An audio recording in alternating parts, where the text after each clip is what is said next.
Welcome back to Looking for the Ocean, the podcast where we watch everything Pixar ever made and we talk about what it means to us. I'm Mark Young, and as always, I'm joined by Danny Vincent. And Danny, I'm sorry, but I'm also not sorry. Why? Anyway, hello. What? Why? I'm referring to the film that we watched, but never mind. I guess you want to talk about your own thing. Well, let me tell you something, Mark. There are days I really love our podcast, especially the detours. I think about Strasser Specialten. I think about getting to finally watch John Carter. And then there are days like today where I realize I spent an hour of my day on stuff that I wish I didn't have to. Especially when I have this DVD copy of the game that's 3 weeks overdue from the library I still need to watch. You mean you don't think Snow Day is a good use of your time? You mean watching everything that Pixar has ever produced is not a good use of your time? You know, I think this is really interesting. 'Cause I would say one of these movies we watched today, I was thoroughly convinced that it was just like the same name as someone involved. So I went to the movie database and created an entry for it. And sure enough, I discovered that most of the cast and crew were people who worked at Pixar. So I guess it is indeed a Pixar-related project. And there's not just a guy with the same name as an Annie Award-nominated editor. Mm-hmm. Well, anyway, there were cuts in that film. Not edited by that guy, though. It's just directed by him. Anyway, for the listeners who might be confused, this episode is a detour.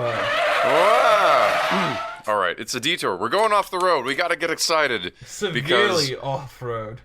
Yes, because we are talking about two films that were made by people who will go on to direct Pixar shorts. They are Snow Day and Once Upon a Time in the West Oakland. And I mean, I don't know. I thought that Snow Day was a fine film if I put it on at the the dentist office or something. I thought these were both garbage. Now, Snow Day, I would say Snow Day is a good film to put on at the dentist office, though. Of course, referring to 2000 Snow Day, the Nickelodeon film, where I haven't watched it ever all the way through. I've only ever seen it while flipping channels on Nickelodeon, seen 5 minutes of it, and been like, oh, okay, let's see what's on Disney Channel. But that seems like a fine movie to put on a dentist office, sure. This was disagree. Less so. Yeah.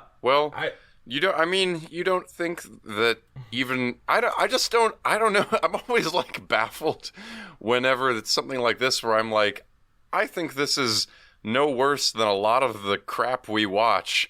And then you're like, no, this has harmed me personally. Why is it terrible? Why is this exceptionally bad? Because let me tell you, Mark, every year since 2019, I think, maybe 2018, no, sorry, maybe 2020, but I think 2019, every year I make a point to take advantage of the fact that I live in Chicago.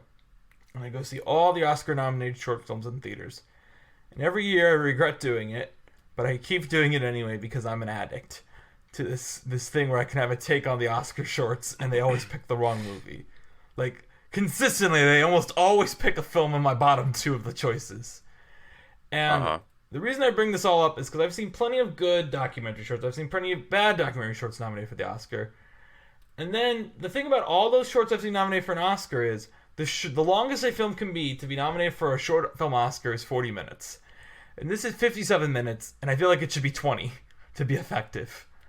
There is so much in this film where I just was like, I don't know why we are caring about this particular scene. I think you have a ton of footage that you don't know what to do with, so you just put it all in here, and it's just meandering and dull. So that is my main issue with Snow Day. Yeah.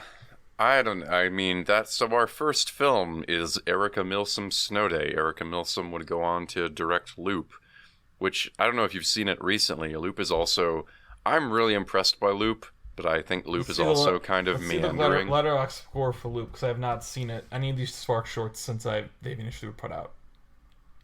So you have seen Loop, but you haven't, like, I gave it a 3 out of 5 in 2019. Mm-hmm.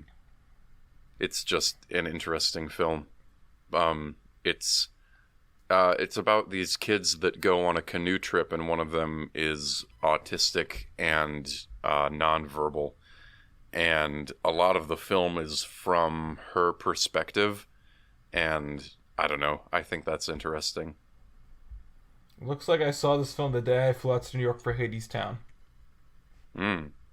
Wow. So you weren't, like, moved enough to tell me about it, I guess, whenever that happened. Review was... Maybe I can wait for the Loop episode I thought it reads like the type of thing where I didn't like it, but I was happy that there was representation for this type of person. But I was like, this is no emotional resonance for me. It's so, and then just, I guess the last bit of background is that Erica Milsom, the director, is someone who has directed a lot of the behind-the-scenes featurettes for including Pixar. The Turning Red one that we'll eventually cover, because it is considered a... You know, because Turning Red's put on Disney Plus as a separate film, as its bonus feature. That means the bonus feature is a Pixar film. So we will eventually talk about the bonus feature she directed, which isn't a bonus feature because they put it up the day Turning Red came out. So. Well, that's interesting how the vocabulary changes, but yeah, streaming fucks it all up basically. To be real, Disney Plus ruins it. Well, I don't know. Times will change. You know, I saw a TikTok the other day that made me think that, like, you could do some really interesting narrative things on TikTok. And, I don't know, it's a little bit of a tangent to get into that. But just, like, someone really just was using the medium in a way that made me think of how originally short films looked like theater. And, you know, not all of them looked like plays. But just, like, clearly using the language of a video diary or a short posted on TikTok to tell a new narrative story. I was like, oh my gosh, TikTok could be a place for really interesting storytelling and not just kind of like gag shorts, you know? But anyway, yeah, that's kind of how I feel about Snow Day. But I guess I'm a little more sympathetic to watching old people ski, which is what Snow Day is about. It's about watching a group of people who There should have been more skiing in this movie. There was barely any skiing. I feel like there should have been less skiing in this movie. I should have got like a GoPro and strapped it to one of the senior citizens. They kind of did that. They should have done more. There's some pretty impressive footage shot from people who are skiing, but those are the cameramen. But I don't know. It's like a story about these people who are like 65 and up and their little ski group that meets every Wednesday, and about how their aging affects their ability to hang out with their friends. And doesn't that sound like a nice little 20-minute short? But no, this one was like 50 minutes. I posit, though, that also the way you're describing it is just, I don't know. I don't think that's what it's about. I think that would be what maybe like a more focused film could like bring out of it. But I don't think this movie's ever really about like, it's a shame we can't hang out with our friends anymore. It's just talking about how they are old, and it's never really about their relationships to each other. Yeah, I wondered about that. It feels like it's more segmented. It's all, I'm talking about this. Okay, this is my thing going on in my life. This is the thing going on in my life. And it's like, no, you guys are all connected. Talk about each other. I had no perception of them being friends. Yeah, till the end where they're like, we dedicated this run to Roland. Yeah, I kind of wondered, like, if it's because her dad is in the group that maybe she held back from exploring the dynamics, even though she does explore her dad's dynamics with one of the members who has, or he had, like, cerebral palsy or something. Yeah, something that always gives me PTSD. Oh, do you want to elaborate on that? Or sure. Great. I've dropped like 3 baits of DETOUR to you, and you finally took one of them. I'm glad. Well, we haven't like actually talked about what the film is yet, but we finally did it, so now we can talk about other things. So, when I was in high school, I was in speech and debate. and there was a speech program called, like an event called Original Performance, which is you wrote your own original thing, and and you performed it. I was really bad at this because I didn't know how to write plays yet. But my senior year, we teamed up with my friend Olivia. And we were like, let's work on this together to make something that we both want to do. And it's like, well, Olivia's good at drama, Danny's good at drama. Well, actually, that's the thing that I don't think people might be surprised to hear this. In high school speech and debate, I very rarely did humorous stuff. Because I'm not that in control of my body to be good at, like, the humorous stuff. So the way it would work more is, like, I would do something where I play one character the entire time and be very dramatic. Anyway, so right now I'm going to talk about some stuff that might come off as offensive, but I'm just telling you this is how Indiana speech and debate works. There are basically, the way speech and debate works is that it's basically like Oscar bait. So it'd be like, Danny, do you want to be a Holocaust survivor this year? Oh, sure, that sounds great. Okay, sure. Or Danny, do you want to be like the victim of like a tragic crime, recovering? Sure, that sounds cool. Do you want to be a serial killer? Maybe. Great. Like, my friend, I was talking to someone else about this recently. One of my good friends, Justin, his senior, he did really great by doing a cutting of Sling Blade, which is the Billy Bob Thornton movie about a mentally handicapped man who's a murderer. Or RFK's memoir. Or my person who caused me great trauma that I've never gotten into this podcast that I'm not going to get into now because this story isn't about that. They did How I Learned to Drive, which Mark probably knows that play very well because it's a play I think we had to read in college. But oh yeah. My point is, you can see where I'm going with this. Like, all this stuff is very like Oscar baity in a way. So what we were gonna do in our original performance with Olivia was like, we are so tired of the Oscar bait go-to in speech and debate being mental handicapped person. Because that is really what I constantly was seeing there. I do think, I heard one time the terminology was disability, not handicapped. And I don't remember why. You're fair. But I'm going to put that out there. All right, mental... Okay. The word is disability that I mean, unless you're like quoting the Indiana rules. No, I have to be clear. I have to be clear here. The difference we're talking about. Like, what was that he just said? No. Because, hold on. I want to close my door before I keep talking. Hold on. Okay. The dog can't know about, the dog's going to come cancel Danny if he gets some things wrong. All right. Hold on. Here's the thing. Here's why I push back against that, because I don't think they are the same thing, and maybe I'm wrong, and maybe this is me being super problematic, is that when I was growing up, and this is something I don't ever really get on record on, because it's a true thing that I feel like when you say it, people, like, act differently, but I had something that was considered a mental disability, and I don't think it's the same thing as being mentally handicapped. Now, maybe there is a different word to say it, but I do think there are different terminologies. That's my whole thing, is I'm like, I had a learning disability. Sorry. So maybe that is it. Is that it's the difference between learning and mentally, but I feel like it's also like, oh shoot, there's still slime on my arm. But that's why I'm pushing back a bit here. As I'm like, I don't know, because I don't think that's where I'm going with this, Mark. Well,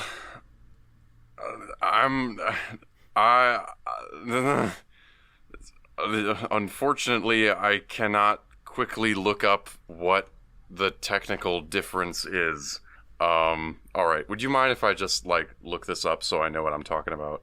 I'm now looking at the National Center on Disability and Journalism. It's for a guide intended for journalists and the general public. Terms to avoid. I do not see the term mental. I see mental disability is considered an acceptable term. So that's what I'm going to use, because that's kind of the story I'm trying to tell here, is that is what was kind of overwhelming in the speech and debate realm with stuff like that. So we were like, well, they want us to do this very it's still a very, here's the thing, this is kind of I would still say this is very an Oscar bait Green Book-esque story, where we wrote like a 10-minute story about like Olivia was someone who discovered she was adopted as a kid. She found out that she had a brother, but the brother was someone with cerebral palsy. But it was like the whole point was like we want to do something with a physical disability rather than a mental disability, because mental disabilities were all over speech and debate, right?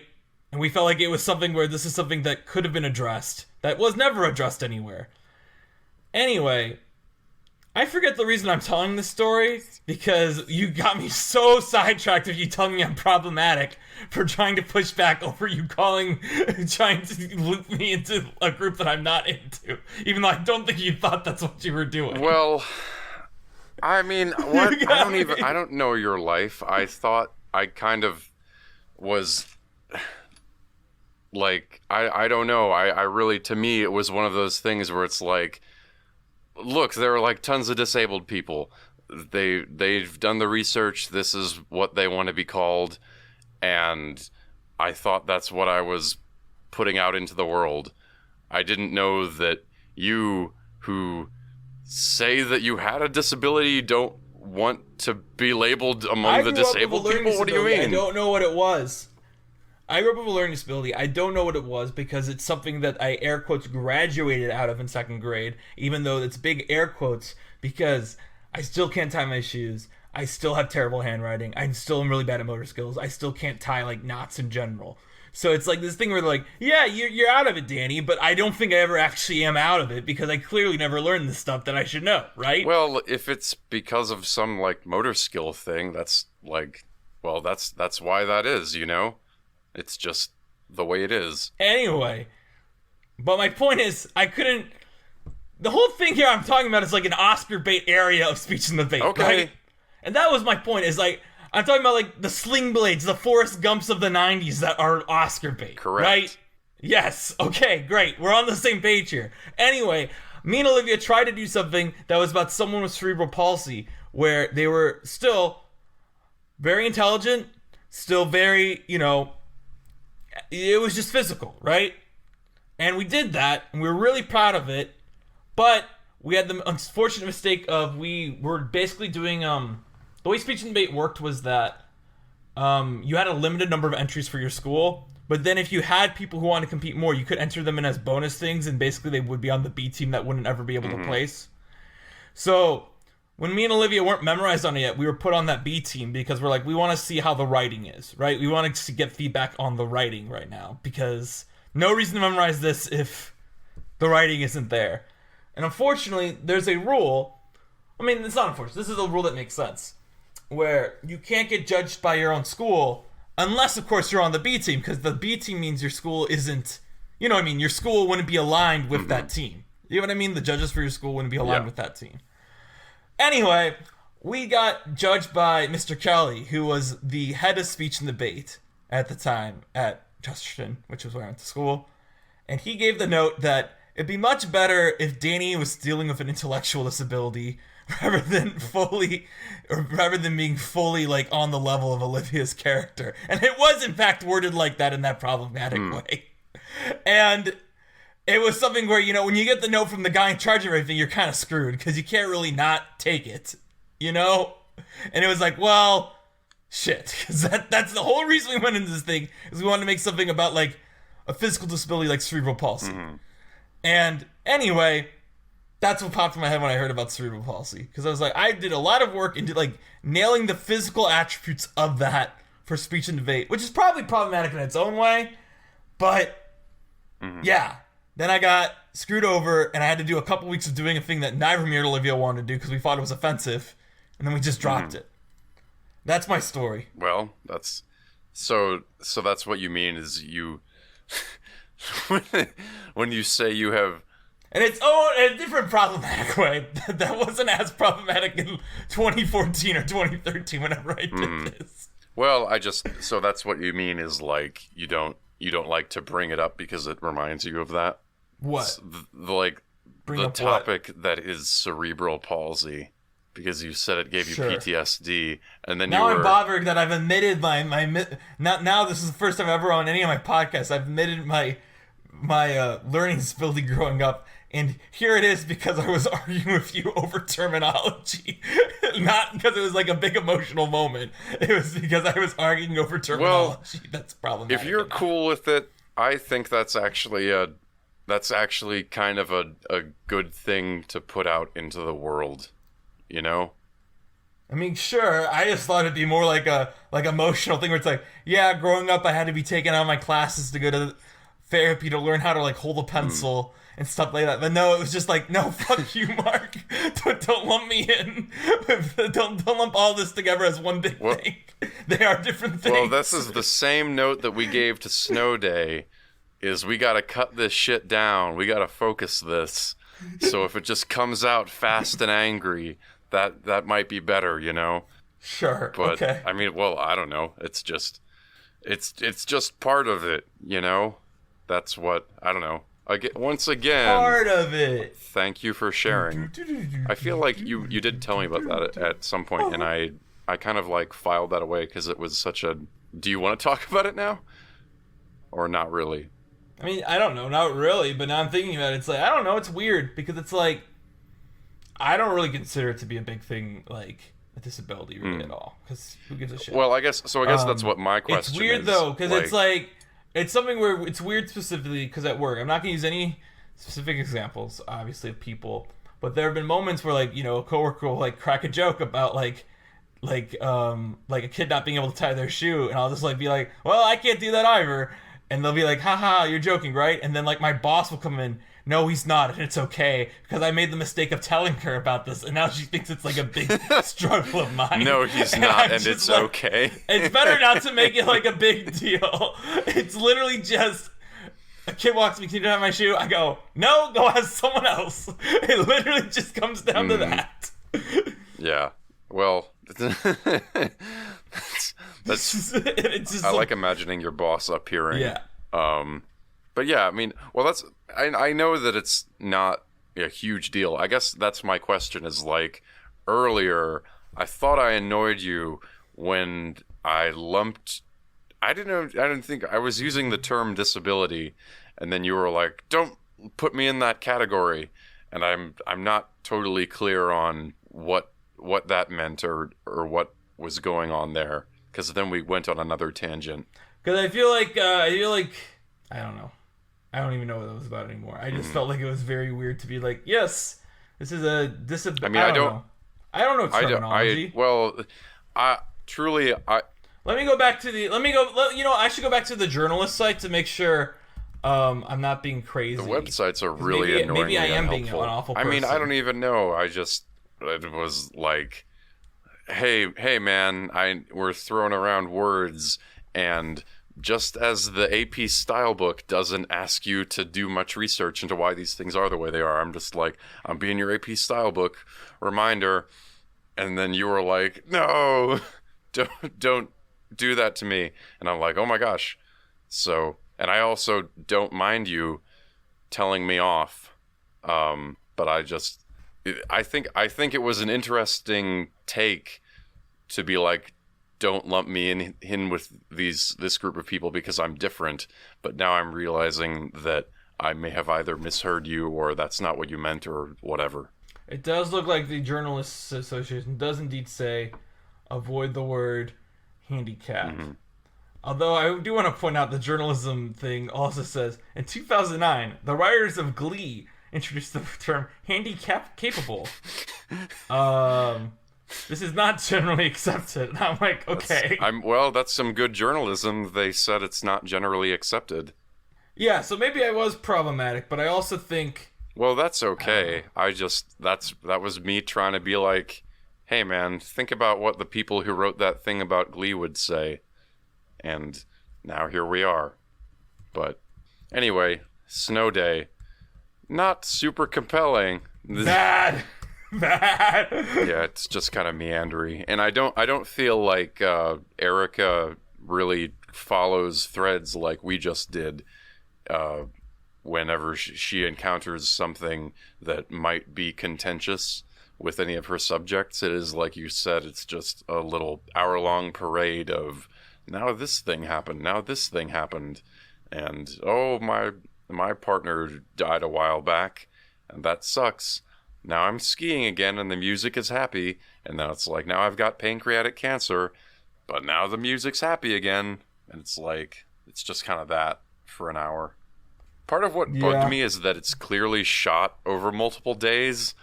Like, it's not really compelling to say that it is one snow day, because there's the one day when they're filming when the weather's shit, and then there's the one day when the weather's clear, and it's like, so what's going on here, you know?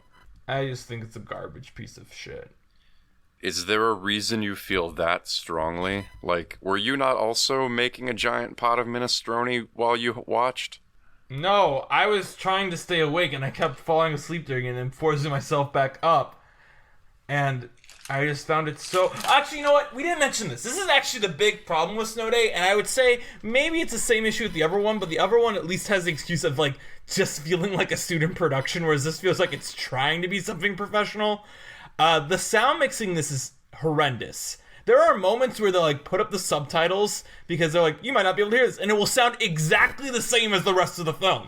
So I'm just like, something went wrong here, that you thought that this scene needed subtitles, and you didn't think the entire thing needed subtitles. Yeah, I will say, I couldn't remember what you said about these directors when, you know, you ended the last episode, which was yesterday, and so I went and looked it up, and I was like, oh, well, this is a pretty impressive student film, and then it was like, Erica Milsom joined Pixar as a behind-the-scenes director in, like, 2002, and then this came out in 2015, and it's like, But this makes sense, though. I do think this is actually, like, it's much more professional than the other thing we watched for this episode. It is, but I don't know, why don't you give us the background on that other guy? Wait, no, I don't want to do that. Okay, well, never mind, then. I have more things to say. Forget that thing about him. I have more things to say about Snow Day. I also have something to say as a follow-up, because you said we recorded the last episode yesterday, which I think is really funny. That's hilarious. Because here's a work story for you that's a follow-up to last week, where we kept saying, they're praising Bolt so much, but no one talks about Bolt today. Oh my god. And today at work, one of my coworkers was like, what's that movie with, like, the white dog who's, like, really cute and he has, like, a lightning bolt on him? And I'm like, Bolt? And I was like, it's Bolt. And then they're like, oh. And then everyone was like, that was my first crush when I was a child. And then me and the other coworker immediately, like, walked away. Because we had no idea how to respond to that. Yes. Like, that dog was my first crush. Oh, okay. Like, okay. That's pretty cool. Okay. Was this person, like, our age? Probably, like, 5 years younger. Oh, okay. Because my main thing about that story was that if they're our age, they like didn't have a crush until they saw Bolt, and it was like, really, you were when did Bolt come out? You were like 16, not crushing on anybody, and then the animated dog that people don't. Bolt didn't come out when we were 16. When did Bolt come out? Have I not told my Bolt story on this podcast? Well, we're never going to watch Bolt, so you might as well. Back when I was in middle school. Okay, so not 16. So maybe I'm wrong. This person could totally have a crush around that time. I was at... Well, let me tell you a story that's tangential to this. About the time I cyberbullied someone. Which was... I worked for the school newspaper in middle school. And have I told you this story before? No, I'm just like... I'm laughing at the term I worked for the school newspaper. No. I'm laughing because I'm like, if I interject here, can I make you start a new story? But go on with the cyberbullying. When I was in middle school, I was in newspaper. And I wrote movie reviews, because that's who I am. And there was someone else there who wrote an article every month about how Twilight was the best book ever. And I'm a jerk middle schooler. I see this, go home and record with my friend a live reading of this to put on YouTube, where it's like, Twilight is the best book ever. And I basically talk like that for like 4 minutes. And I did it with my friend who was in newspaper. So, of course, he's watching it again in the middle of newspaper class. And the person who wrote this article sees it, along with the teacher. And the person who wrote the article walks up and kicks me in the balls. And it really hurts. And my teacher's like, yeah, you deserve that. I was like, I did, you know? It hurts just like I did. That's pretty hardcore of them. Anyway, that same teacher, this is set up to the story. Even though it's really just set up to like a after credits scene to the story, where that year she was also my English teacher. The newspaper supervisor was also my English teacher, and we were gonna go. I lived right by an IMAX, which is really cool. And for Christmas, we were gonna go because we read the Nutcracker. We were gonna go watch the IMAX Nutcracker movie, and we went. But when we arrived, we found out that the thing had frozen over. The IMAX. You did tell the story. Projector. Oh, but did I tell the post credit I'm sorry scene? that I forgot the Bolt story, not you. But okay, tell the. What did I tell the post credit scene might be new. Post credit scene might be new. Mark. I was right. I never did the Twilight build up. Build up before. I just remember on the way home, Mrs. Clendaniel turning to me and going like, "I wish New Moon wasn't rated PG-13 because that's what I was pushing for." She wanted me to watch Twilight. Twilight's a great movie. New Moon. I've not ever seen it. Yeah, that's my Bolt story. That apparently Twilight's a good movie. All right, the other thing we talked about this time, in this episode, is the absolutely, incredibly, maybe the clunkiest title we've ever had to say on this podcast. Once Upon a Time in the West Oakland. Yeah. When it should just, like, in the immortal words of Jay Timberlake's, that was my Michelle Williams impression. Drop the, it's cleaner. Should just be West Oakland and West Oakland. Yeah, I mean, nothing about this film. I don't know. This film might be hilarious. This film, you can't hear half the dialogue. I don't know. But unlike the other one where it's like, there's clearly an issue with sound mixing, in this case I just feel like they don't have sound to I will say, just to go back to Snow Day, give it one piece of credit. I do have the note that it is really impressive that they were able to get the dialogue clean that they were when everyone is out on the mountain skiing. Like, even though the mixing is bad, the audio itself is really clean. If we want to talk about accessibility options, the fact that neither of these are available on Vimeo with subtitles is infuriating, specifically because they've been uploaded by, like, the director in one case and the producer in the other, so there's no reason these shouldn't have captions as options. Well, don't they have, like, 15 views each or something like that? I think Snow Day has actually Snow Day only has 100, you're right, you're right. And I'll open up West Oakland, sorry. Wow, the West Oakland has more, but it's probably because Snow Day's way longer. Hey, that means one of us was probably the 100th view on Snow Day. Oh, wow. All right. Erica just got the email about Congrats on making... Congrats, your video just reached... We should leave a comment, and then she'll, like, have not remembered she set up her Vimeo account to receive comments on her videos, and then she'll get this thing. We should comment on both of these videos and just be like, hey, you want to hear us talk about this on a podcast? Come here. It's just trashing their work. I don't know. It's a shame with all of these, like, small things where I'm like, oh, well, Madeline Sharafian kind of made it big, so she doesn't want to talk to us. And then all these people who, you know, are kind of where they have always been, I mean, to my knowledge, that's actually not even true, because Madeline Sharafian is, like, in terms of work made in the exact same place as these other people. It's just that we loved Omelette and all of her movies. But, I don't know. I forget where I was going with that. Once upon a time in the West Oakland, what compels someone to not walk away, but take a break from their editing job, editing films like Up, Inside Out, and eventually Soul? Because this was probably made during the time Inside Out was in deep editing. So what compels someone to, it's my weekend, I get a break, I'm going to go shoot a I'm going to go shoot a Western in West Oakland that is incredibly, like, what? I'm just at a loss of, like, what the motive is here in making this. It does not seem like a fun time. Yeah, I don't know. I mean, you don't know his life. He could be any number one of a bunch of characters, and he has this deep Western story in his back pocket that he wants to get out in the world about how sometimes you can walk into a bar and then steal a character's girlfriend, but she was your girlfriend, but then she's not anymore because you don't want to be with her anymore because maybe she was with the mayor or that bad guy. I think the bad guy's name was the mayor. It is. As I said, after this was done, I went and put it up on Letterboxd. I noticed that everyone involved in this basically works at Pixar. Most of the actors are animators or, like, people like that, which makes sense why, like, the mayor has such a good voice, but, like, absolutely no presence beyond that. Because I feel like he's probably one of the people who does scratch voices at Pixar. I have no evidence on this. I'm just kind of assuming.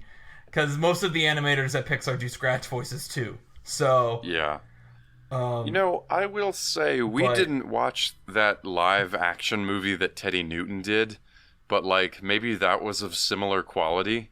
And like I don't know, I think that maybe we're being very hard on this, but maybe a lot of live action Pixar outings are similar. John Carter is much better than this film. Mm-hmm. Yeah, well, it's not hard to be better than this film. I'm not saying that there is anything good about this movie. I'm just saying that, like... It's easier for me to be mean to Snow Day, because Snow Day feels salvageable. This just feels like so this is like, what if guys, I want to make a short film. Below the quality of my student films. Yeah. And my student films aren't great, but they are better than this, right? Yeah, I mean, I think it's kind of hard to compare this to our own things because I think that we have much more of an emotional connection to them. So I don't actually know if that's true. Yeah, that's fair. Because I've definitely made things worse than this.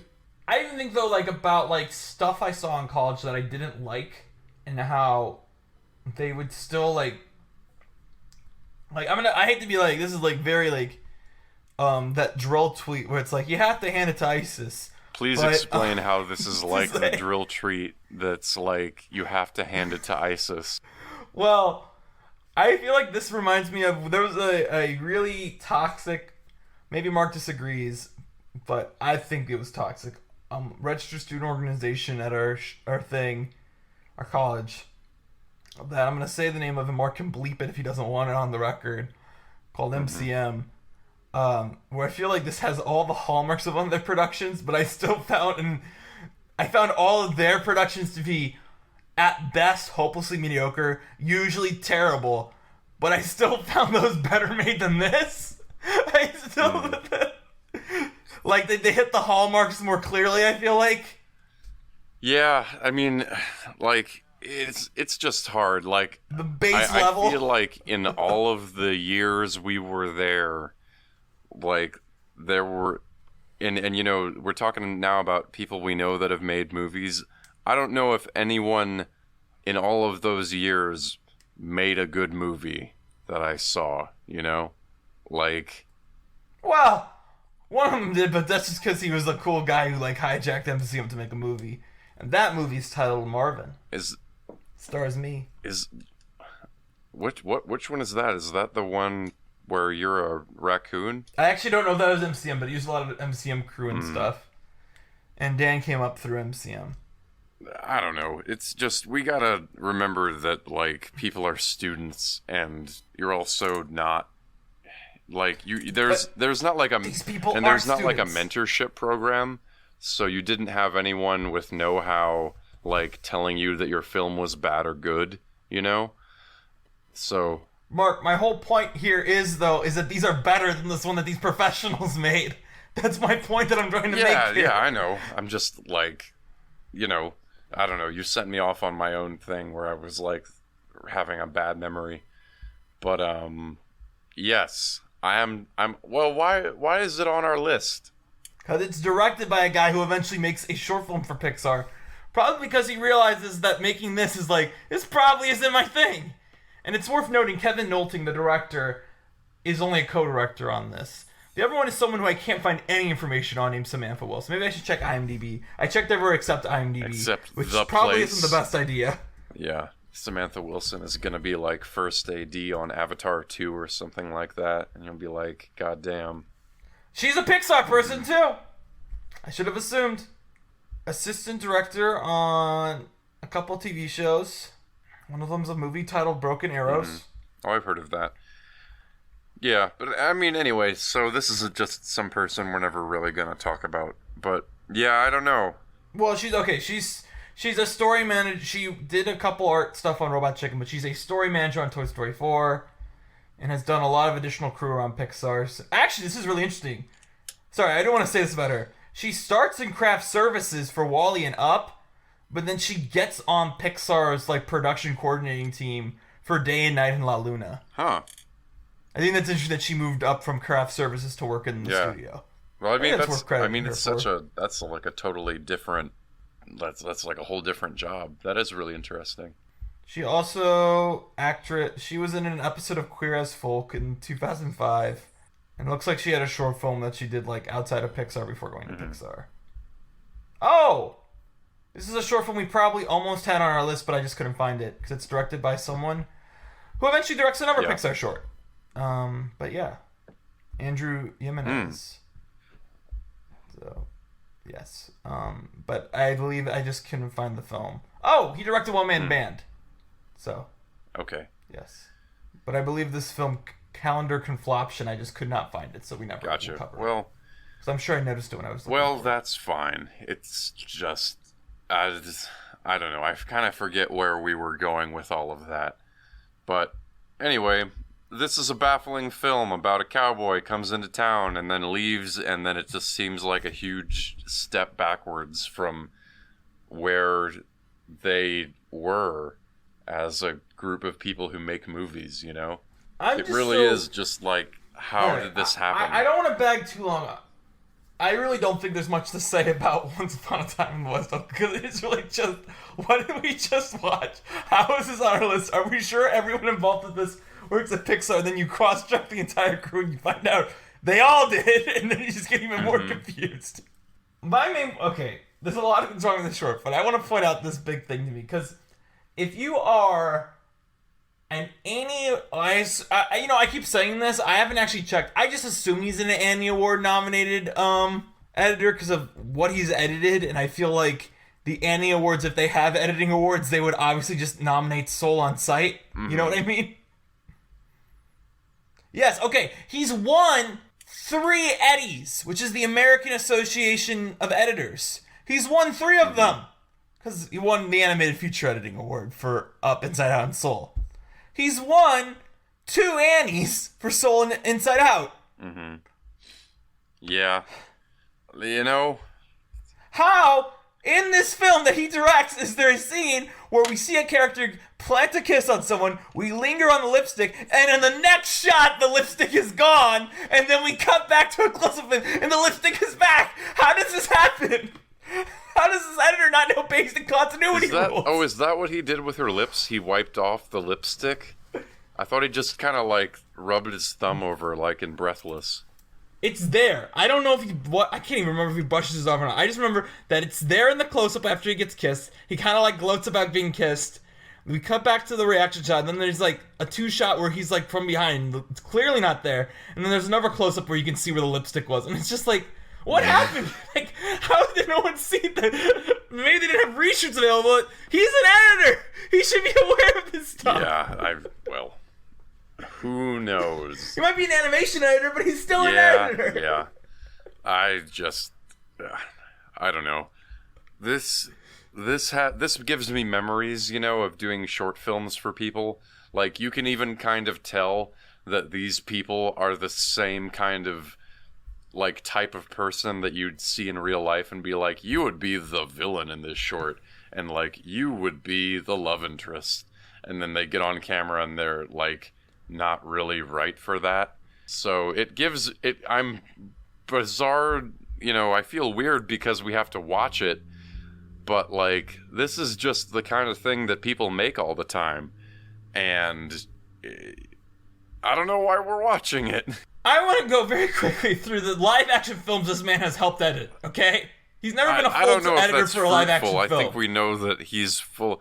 Child's I'm Play. no-butting this. The Naked Gun 2. He edited... Indecent Proposal. He edited Hold Naked on, I want to Gun get to 2. one big one. Shanghai Noon. The Insider. He's worked with Michael Mann's editing team. On The Insider, no less. Also, I want to point out, we do have an upcoming DETOUR that I'm very interested in because it looks like it's a narrative short by Erica Milsom that's edited by this guy. So, and it's 11 minutes long. Is that The Color Yellow or something? So Much Yellow, okay. yes. Well, looking forward to that. Anyway, I don't think there's much to say about this, sadly. You could like look up any, like, this was our recent submission for the Bumfuck Shorts Festival featuring my friend Stan or something like that. And I love it when people make these kinds of movies. But if we're gonna watch it in a series of shorts where we talk about things like, you know, Wall-E or whatever, it's, you know, I don't know these people. Do you have anything that you... I don't want to make this an episode about not these things, because I'd actually like to wrap up soon. But is there anything that we haven't talked about in a while that has been bugging you related to Pixar that we need to address? Because we were, like... So this is episode 2, newly recorded. Well, it's like episode 3 now. Does it have to be related to Pixar because you still haven't dropped your Oppenheimer take? Or do we save that for the Christmas special? Oh, is our Christmas special finally... Oh, well, we had a Barbenheimer episode. No, we're not doing an Oppenheimer episode The third time we do a Barbie Oppenheimer episode, it's for Christmas. No, I will say that we decided recently, or, you know, we're not going to intentionally watch bad films anymore when we have a free spot in the lineup. So all of our holiday specials will be actually good films. Okay, here's the thing. Yes, but Holy for example, shit, one thing, we're not saying this or not, we were consider. Did I tell you this story about kids at work? Okay, let me tell you. This is a cute story. I did it. What? Did I tell you this story? No, you didn't tell me this story. I was trying to teach kids improv, and I was teaching about the principle of yes and one kid misunderstood it in the funniest way possible, where it would always be like someone walks up and be like, "Your cat got loose," and their response would be, "Yes, and?" And it always was like, that's the way I used to say it. I love that. But anyway, you were saying. Yeah, it was really great. Well, I was pushing back because, like, one thing I know, we're not saying we're doing this or not, and I think we landed on not doing this. But, like, for example, Frozen was in contention for one of these episodes, and I think if we did a Frozen episode, I'd be pretty negative on the film throughout it, right? Yeah, well, I don't... That's all I'm saying. Yeah, well, I don't actually We're not going to watch Frozen movies, though, like Norm of the North, for example. Yeah, again. Well, we talked about, like, after... We didn't come out of Norm of the North thinking there was something worth talking about, and yet we had to record an episode talking about it. And it wasn't as bad as everyone who didn't listen thought it was, but, like, not a pleasant experience doing it. Yeah, we're doing a bad movie podcast about, like, say, doing a podcast about planes, right? Like, that's enough punishment for itself. Mm-hmm. Yeah. The stuff we gotta do is punishment. So there's that. I had a good time at Oppenheimer, even though I think it is, like, you know, it's dumb, and it's still like a goofy Nolan movie, but I think I had a better time than other people did. I'm net positive on Oppenheimer, you know. Are you rooting for Cillian Murphy at the Oscars? No, I've already forgotten about him he did a great job, but like, who are you rooting for? I don't know. Bradley Cooper. The winner is by a nose. Oh my gosh! I'm so glad that you stole a joke from Twitter. I mean, I've been making that joke since the first image came out. I've known about the by a nose thing for years. You know, it's like a reference to like 2002, right? What? So Nicole Kidman won Best Actress for, I believe, The Hours. And the reason I say I believe The Hours is I'm 100% sure now it's The Hours, because I always mix it up with The Others, which is a horror movie, because The Others and The Hours have very similar titles. Mm-hmm. But the thing in that movie, she had this gigantic prosthetic nose. And Denzel, when he read the the envelope, he goes, and the winner is by a nose. Nicole Kidman, The Hours. Well, okay. So imagine Michelle Yeoh doing that at the Oscars next year. Voting Denzel. Lamau. Well, anyway, I guess we can wrap it up. So. Nope. Okay. We had one other thing to talk about. Oh, that's right. We have to talk about. We would like for people to leave positive reviews on the podcast if they enjoy it, but we found out that is very complicated. So Danny is here to try to simplify it. So here's what I found out, is that on Spotify you can rate us. I don't know if it actually helps at all. Mm-hmm. On Apple Podcasts, it helps a ton with the algorithm. If you rate us 5 stars, we pop up more quickly if someone searches Pixar Podcast, right? Mm-hmm. And if you write a review, obviously that will also help us too. So what we were going to do beforehand on the podcast, we said we were going to do this, and I want us to do it still, is that if you write a review for us, and it doesn't even have to be a 5-star review, you can write us a 1-star review. We'll read your review on the air, okay? Okay. We'll check before every episode recording to see if we have a new review, and if so, I will read them on the air. And so I'm going to read 2 reviews we've got over the last 2 years, okay? Okay. And, well, actually, they're both from earlier this year. First one is very quick. It's from August 10th, 2023. It's by Jotes623. The subject of the review is Bringing the Games Back. 5 stars. Do it. It's not. The other one is from May 29th, 2023. It's from Her Story 52. The subject title is A Thorough Look at Some... ... which means probably I opened this on like desktop and tell me what the subject title is, but not gonna do that. I said I'd read your review, not your subject title all the way. It sounds 5 stars. They just use the very passive-aggressive subject title. 5 stars. Great mix of film analysis and personal perspective. Entertaining and insightful in turn, with a dynamic, freewheeling flow to the conversation. Excellent roster of guests as well. I appreciate how they contextualize Pixar's movies in a broader history of animation filmmaking in a way that highlights their continuity with that tradition and what makes their own variation on those norms so special. So Great. Thank you to both Jotes623 and Her Story 52. I really appreciated that last review. Yes. And I appreciated the first review because we should bring back the games. Do it! No, they're awful. All right. On here. Hope that whoever wrote that review appreciated the Femtober game that I made them everyone do. I hope they did. It's probably. I mean, I bet it's the person that was like, "Thank God the games came back," to you in that one message you shared with me. That wasn't. It wasn't that. I'm pretty sure this is person. I think I told you there was a friend of mine who told me they binged all these episodes with like their brother on a road trip, a lot of episodes, and when they hit the point the games went away, their brother was like, "Where'd they go?" That's the best part of the show. So I think it's that guy. But it can't happen. You know, I really like structure, but it's just like. Well, I think the games were good, but it's okay. Well, you can have an entire podcast where you ask people to think of the movie title that you're thinking of, and it can be an hour and a half long. What movie title am I thinking of right now, Mark? No, I can't believe I opened this can of worms. Because... Well, Mark, let me tell you, the movie title I'm thinking of is actually our next episode. Oh my gosh. I didn't catch on to that's what I was trying to do. No, no, because I can't read your mind, and that's what the whole issue is. So today we talked about an hour-long film and then a 5-minute-long film. So an hour and 5 minutes of content. Next week we're talking about one 6-minute-long short, which is something we haven't done in a while, but it's a very, very infamous short film among Pixar.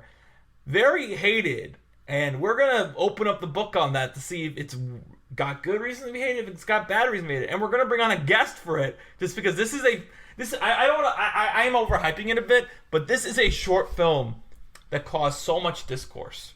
So, we have to talk about it. Mm-hmm. And that is the short film that played in front of Inside Out. And it's Lava. We're having Julius Jefferson return to the show to break down Lava and discuss it in depth. I have a dream that I hope will come true. That episode next week will be longer than this poo. Great reference to Not that we're Lava. going to try for it, but... People will know what that means, and it was beautifully written. All right, and on a lot of shows, they like to give films things like thumbs up or stars. But I forgot about that. Yeah. So I jumped ahead anyway. Well, the other reason I wasn't like on the same page as you is I was like ready to do that thing. We give films things. So, you know what? I'm going to give these films the same thing. And I'm going to give them what I always give films when I can't think of what to give them. I'm going to give them the last thing that I cooked. And that is the soup you've been talking about this entire episode. the big pot of minestrone that's waiting for me when we finish. It's been cooking for 3 hours. Well, I was tempted. All right, here's what I'll tell you what I was tempted. Well, actually, you know what? I'm going to go back to my original thought on what I'm going to give it. But I'm going to give you what my second nicest thought was. Is I'm going to give Snow Day like a Netflix dump. Because I feel like it's the type of thing that I could see people just scrolling past on Netflix thinking it's the Nickelodeon movie. And being like, oh, this is neat. And they'll watch it and they'll be like, oh, well, that was actually kind of cute. And then I'd give Once Upon a Time in the West Oakland like a removal of the so it's a little less embarrassing. Mm-hmm. But instead, I'm going to give both of them copies of Nickelodeon movies. The first of which, Snow Day, is obviously going to get a copy of Snow Day, which I've never seen. But then Once Upon a Time in the West Oakland's going to get a pirated copy of the Nickelodeon movie that came out last week in 50 theaters, which I think is very impressive to dump an animated movie in 50 theaters made by Nickelodeon Studios that was made for theatrical release. It's titled Under the Boardwalk. It stars Michael Cera and is written by Lorene Scafaria, who is the person who directed Hustlers. Oh, cool. Yes, this is a movie that I believe was finished in... It was, I don't know, it's been finished for a while, I think. And it was just released in some theaters last week, and it's going to be on VOD on November 7th, so definitely by the time this episode's out. It's the type of movie that apparently is so bad, they You remember that movie that came out last year, Paws of Fury, The Legend of Hank? So that was, I believe, was supposed to be direct-to-video, and this was supposed to be in theaters, and they switched them. So, wow. Have you seen the trailers for Paws of Fury, The Legend of Hank? It's a movie starring Keke Palmer, Michael Cera, and probably the reason it's being dumped is that Russell Brand is in it. Huh. Which is, Bobby Cannibal's in it. Yeah, this is a movie. But, yeah, I'm going to give that a pirated DVD copy because I don't think it's ever going to get physical media. And Once Upon a Time in the West Oakland crew can watch it and be like, you know, we didn't know how good we had working on Inside Out, that we could have been working on this instead. Mm-hmm. Anyway, Looking for the Ocean is produced by Mark Young and Danny Vincent. Show's edited by Mark Young. Our original artwork was designed by Sarah Knopf. Follow us on Facebook at Looking for the Ocean, Instagram at Looking for the Ocean Pod, and Twitter at Pixar Journey, and on our website, lookingfortheoceanpixar.podbean.com. You can follow me on markyoungperformer.com. It has my socials. Thank you to people who came to my reading, which as of this recording is this Friday, but will have happened last week. And my next thing will be in the middle of December unless I've picked up something else for November by the time this episode comes out. Follow me, Danny Vincent, at Blankets on Letterboxd. Listen to whatever podcast is Snub Club. We're talking about movies the most Oscar noms, but no wins. Yeah, and I don't know. This episode was devastating to me in a lot of ways. This is a hard one. This is very hard to get through. This killed me.